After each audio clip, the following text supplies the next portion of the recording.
something that pertains to CHH, but it'll have like a little ratchet spin. We about to see you jumping the gun. Wake up from your snooze, come get with the crew.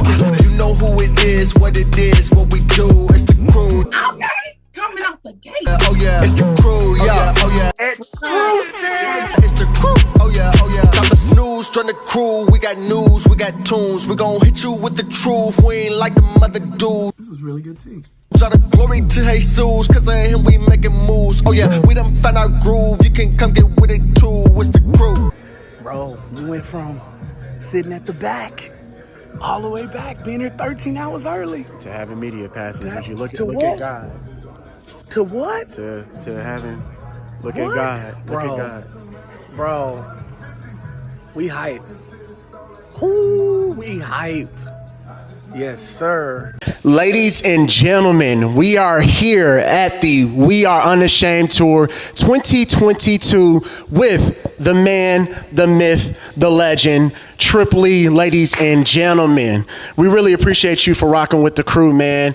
As we said earlier, man, it's an honor to have you here with us. So let's talk about the tour first off and foremost. What are you all planning for people to leave with this tour? Because we know that I'm sure that not every tour is the same. So what do you want people to leave and to get from this tour?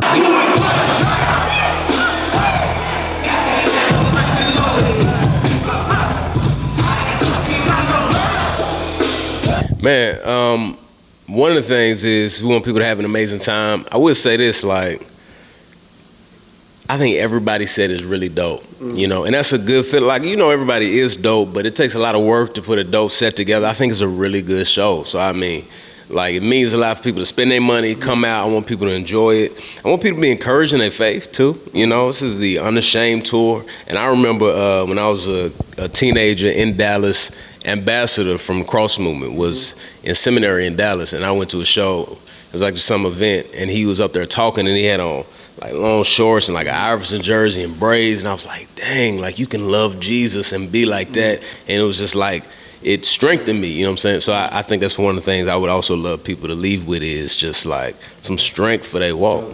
That's dope. So what would you say is different from this tour than any other Unashamed tours where you've had all the guys? I think one of the biggest differences is it's like the young artists. So Hovey and Wande and RG and Few, you know, it's 8 of us this time at this particular tour, so it's kind of half and half. It's kind of half artists who you already know and half artists who you just getting to know. And I think it makes for a really dope show. I think that's part of it feels even more like the variety of ages and styles and vibes, everybody being themselves. I just think it's really dope. And Wande's out on the tour for the first time. This is, you know, she the first female rapper on the tour, and it's just is another picture of like, yeah, you getting a lot of different stuff. I mean, is it hard to keep up with these young cats? Because you've been touring for years, man, but you're a little bit older now. Like, so, I mean, is it a little bit different to stay on the road and do things like that these days? For the record, though I've been around the whole time, I'm way younger than Lecrae and Tedashii. I just want to make sure, for the record, I say they old. I'm not, it is like, it's funny because like so much stuff is new to the younger artists like that we just been dealing with for a long time. So some stuff is like super exciting. It's like we've been there, and the other way around. Dope. So from what you can reveal, what goes into performing a set like you do? What goes into it? Obviously from what you can reveal. Yeah, for me it's like I think about how much time we have. We got a lot of artists, and so the sets are pretty tight. I think about what songs I want to do. And then for me, I'm like, how do I want those to flow together? And what kind of special moments? I don't like if I go to a concert and I didn't get anything different or special. I don't want to just be like, it's my favorite song except he's screaming. You know? Facts, we don't like that either, just for the record. Yeah. So I'm like, what kind of special moments, what kind of musical things can I shift? What kind of ways to help the song sink in a little more to help people enjoy it? That's dope. So I want to get into this new phenomenal album, The End. It's just crazy to me because, well, first off, I want to know, was there any doubters? Because it's been a minute. It's been like, what, 6 years? So what was the noise like whenever you were talking about getting back on the mic? What was that noise? I don't want to say it was doubters. It was mainly people just online bullying me to hurry up and put music out. But I will say, like, for a lot of people, even just like homies, once I was playing stuff, they was like, oh, shoot, this sound current. And it wasn't like people thought I couldn't do it. It was just, yeah, it is hard. That's the thing I don't think people realize about hip hop too, is it's like you have to like relearn how to write bars for your stuff to be lyrical but still fit certain cadences and all of that. And to be honest, like that's something I worked very hard at. I'm not trying to put out music that don't sound like it can fit in with stuff right now, but still trying to be myself. So that was one of the things I think that surprised people, which excites me because I'm like, I want to give people a fresh version of me each time I put out new stuff. That's dope. I mean, because speaking of current, to me, and we were both shocked. Me and my bro, we did a video about it, and we were just surprised at how you were able to stay current sonically, flow-wise, even your writing and everything like that. Have you been keeping your ear to the streets to sound like who's been your inspiration over these past few years? Now, man, it's like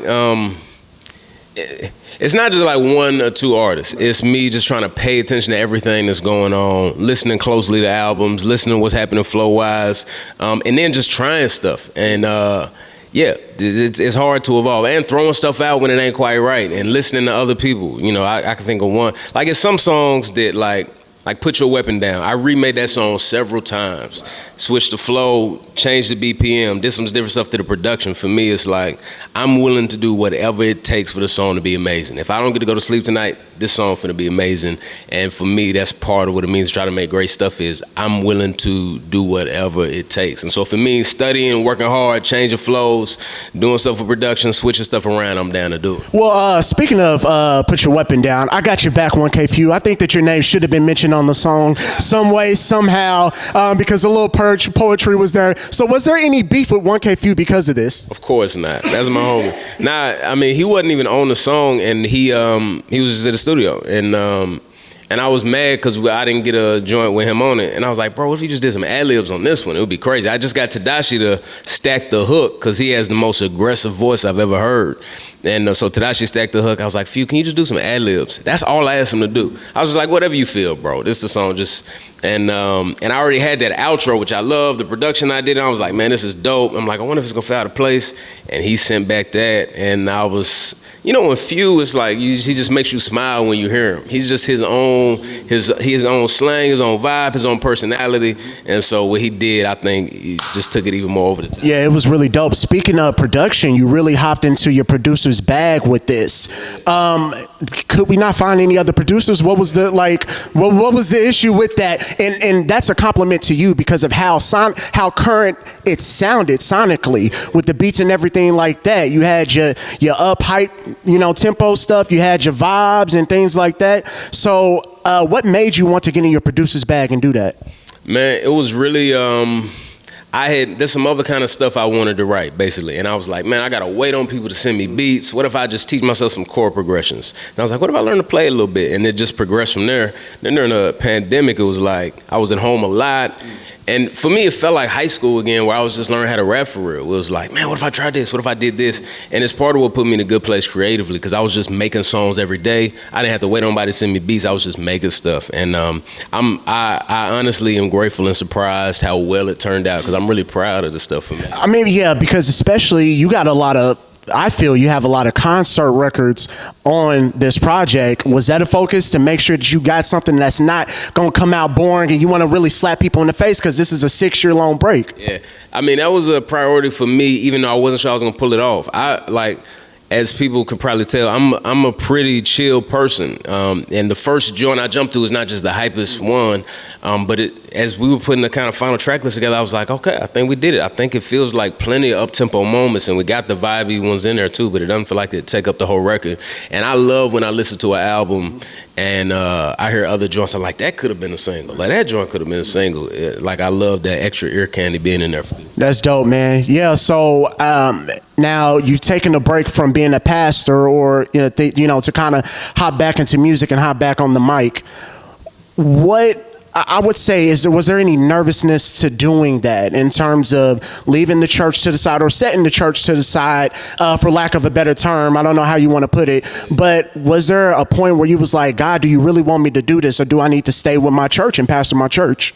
I mean, what it's been for me, and I was at this point, I was in Dallas, associate pastor of the church there, and I really, it wasn't. It was my health, bro. So it was a thing where it was a long decision of trying to figure out. And I've tried pastoring in different ways. You know, I have an illness. It's the hardest part of every part of my life. That's kind of up and down. It was hard for me to be as consistent as I wanted to pastoring. And so it was a very hard decision. But at the end of the day, it was a thing where it felt most faithful for me. It felt like it was going to be best for my family, best way for me to be faithful. And sometimes, yeah, the Lord has different plans in mind than you do. And the dope thing was my desire to make music, creativity hadn't changed at all. And so I was also excited about the chance to have that time to work on music. So overall, what is the reception, or what do you want people to get from your latest project as we wrap it up? Yeah, I mean, it's been a hard few years for everybody, man. And so I want us to be more comfortable with leaning on God's strength. It's like, I want us to find comfort and peace in the fact that we are not strong enough to do everything on our own.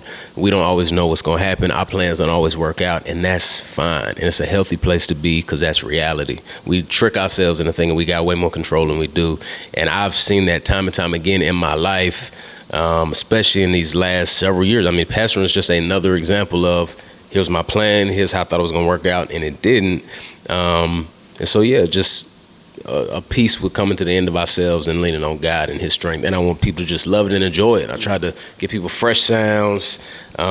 Yeah, so I'm excited about the project. I hope people are enjoying it. Yeah. The end, if you don't have it, you're slipping. So, man, go out and get that. We really appreciate you for rocking with us, Triply. As I said, man, it's a pleasure, man. It's a pleasure to be, a teenager listening to you, and now a grown man interviewing you. It's a pleasure, bro. So we really appreciate you for rocking with the crew. Let me say, we are our own little niche thing, Christian hip hop sometimes. And so when there are people who are trying to find ways to expose people to it, and people trying to find ways to enjoy it, talk about it, that means a lot to me personally, and I'm grateful for that. And there it is, ladies and gentlemen. You already know who it is, what it is, and what we do. It's your boy Chris, signing off.